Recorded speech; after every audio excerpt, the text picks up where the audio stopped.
మరి ఈ అక్షయ తృతీయ రోజున ఎంతో కొంత బంగారం కొనాలని చెప్తూ ఉంటారు. దీనికి శాస్త్ర ప్రమాణాలు ఏమైనా ఉన్నాయా?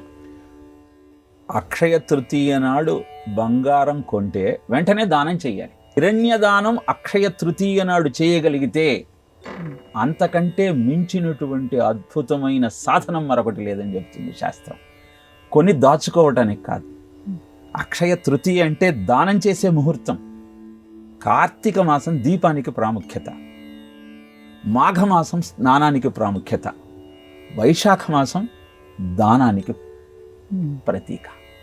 కనుక 16 మినపగింజల ప్రమాణమున్నటువంటి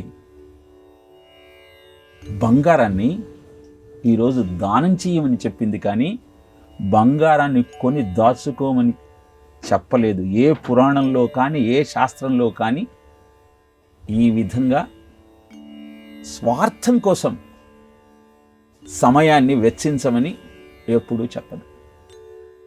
కాలాంతరంలో అనేకమైన ప్రయోజనాలను ఆశిస్తూ కొంతమంది చేసిన ప్రచారం వల్ల అక్షయ తృతీయ అంటే బంగారం కొనే సుముహూర్తం అన్న భావన ప్రజలలో ప్రతిష్ఠితమైంది, కానీ ఇది శాస్త్ర ప్రమాణం కలిగినటువంటి ఆలోచన కాదు.